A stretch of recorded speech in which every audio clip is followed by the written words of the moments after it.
All right, everyone, please have a seat. Good morning. Hope everyone's having a great day. Welcome to class. Johnny, have a seat. Thanks, bud. Okay, today we are going to learn about FAFSA, which is how you as students, as you want to enter college, how you can apply to get money for college. So basically it's a student loan process. Once this lesson is over, I hope you'll be able to use the studentaid.gov website. Hopefully you'll be able to recognize and evaluate FAFSA and the student loan repayment requirements that go along with taking out a college loan or a student loan for college. All you're going to need today is the internet, your computers, and Google Docs, because there will be an assignment at the end. First of all, does anyone know what FAFSA stands for? Cooper? So FAFSA stands for Federal Application for Student Aid. You are going to get very familiar with this if you are planning on going to college and wanting to borrow money for college. So let's dig a little deeper as to what the requirements are to apply for a student loan. I found this handy dandy little illustration that kind of walks you through the process here. So this is a guide for the eligibility for student aid. Okay, so here's the pathway for how that looks, and it's quite a process, but we will go over it. Most students are eligible to receive financial aid from the federal government to help pay for college or career school. So it's important to point out, it's not just for college. If you wanted to go to trade school to become an electrician or a plumber, you can also apply for federal aid that way. So here's the process. So here's Johnny. Johnny, you back here? Johnny, put your head up.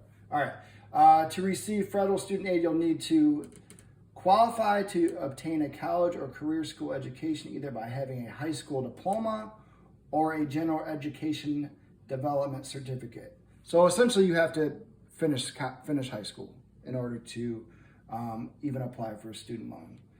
The next step, you need to be enrolled or accepted for enrollment as a regular student in an eligible degree or certificate program. So you could go to the University of Michigan and get, if you get accepted there, if you decide to apply to a trade school, if you got accepted, then you're able to go on to the next step. Let me take that back. So you can either go this route or be registered, and you need to be registered with Selective Service if you're a male. You must register between the ages of 18 and 15. So males in here, when you turn 18, you have to go and register for the Selective Service. And that's another lesson for another day, but as we go down, you also need a valid Social Security number.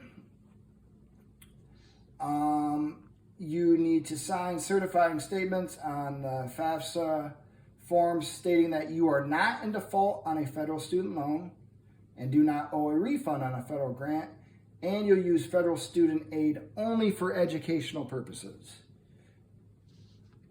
The next step is you need to maintain satisfactory academic progress in college or career school. It means you can't just take out a bunch of student loans and not complete your classes or flunk out. If you did that and then you tried to apply for more grants, you will not, or more student aid, you would not be granted it. So in addition to these, here are some citizen requirements. You need to be a U.S. citizen or U.S. national. You need to have a green card, have an arrival departure record. So if you're a refugee, an asylum is been granted to you, Cuban, Haitian entrant, conditional entrant, or parolee. Hopefully you don't have to worry about that part. Have battered immigrant status. That means you're designated as a battered immigrant qualified alien. If you are a victim of abuse by your citizen or permanent resident spouse, or you are the child of a person designated as such under the Violence Against Women Act, And the last one, or you are eligible if you have a T visa or a parent with a TI visa. Once you go through all these steps and you qualify for all this stuff, then you can start filing out your FAFSA form. So once you style out your FAFSA form, you will be granted a certain amount of money. And this is where it gets a little bit more important, because this is money that you have to pay back. And if you've read the news or seen stories, student loan debt is a huge epidemic. Not epidemic, but it's a huge issue for a lot of people graduating college. So the key takeaway from this is I don't want you to take this lightly. Taking money out, thousands of dollars, when you're 18 doesn't seem like that big a deal, but when you're 22 and you get out of college and you have a $60,000 debt repayment plan, that's when it gets a little bit serious. So the next step is we are going to look at what your repayment requirements are if you go through the process of getting out a student loan. So there are 4 main ways to pay back your student loans. The first is, and I will get in deeper with these in a minute, but the first option is revised pay as you earn repayment plan, the repayee plan. The second is the pay as you earn repayment plan, the payee plan. The third one is income-based repayment plan. And the last one is income contingent repayment plan, which is the ICR plan. What I really want to focus on is this. How is my monthly payment amount calculated under an income-driven repayment plan? That's the first thing. So with a repay plan, generally 10% of your discretionary income. So if you get out of college, you get a job, you get an apartment, you have a car, you have all your bills, and then whatever your discretionary income is, they calculate that, and whatever 10% of that is what your repayment amount will be. The payee plan is generally 10% of your discretionary income, but never more than a 10-year standard repayment plan. So basically after 10 years, it gets recalculated.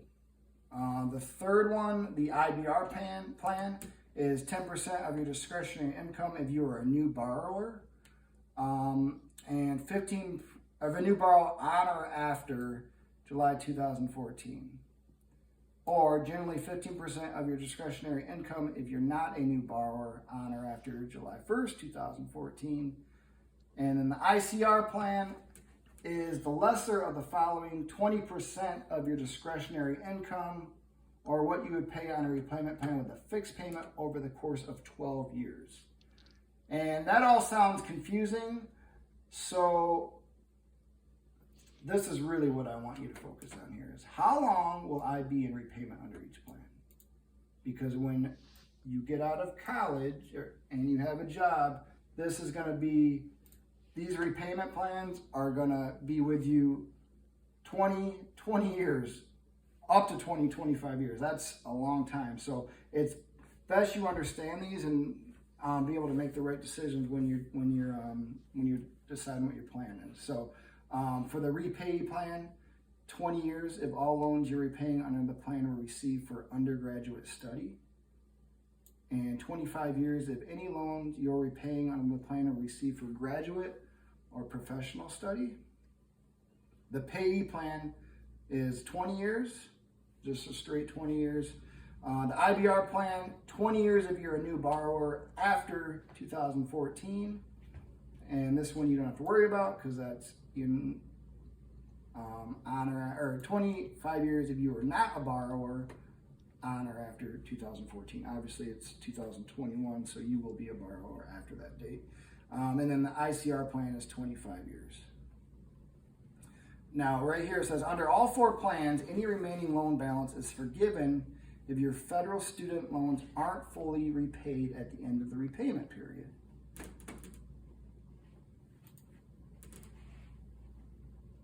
Well, I know that's a lot of information, and I know it's confusing, but hopefully with this assignment, it's going to help you understand more about how these repayment plans work. So here is what I would like you to do. I supplied a link here. This will take you right to that page we were just on. I want you to list 2 pros and 2 cons for all 4 repayment options available. Try to research them, read them, do some studying, and try to list 2 pros and 2 cons for each of the 4. And then I want you to get in a time machine, go forward up about 6-7 years, 4 or 5 years, and I want to explain to me in 4 to 6 sentences which options you would choose and why.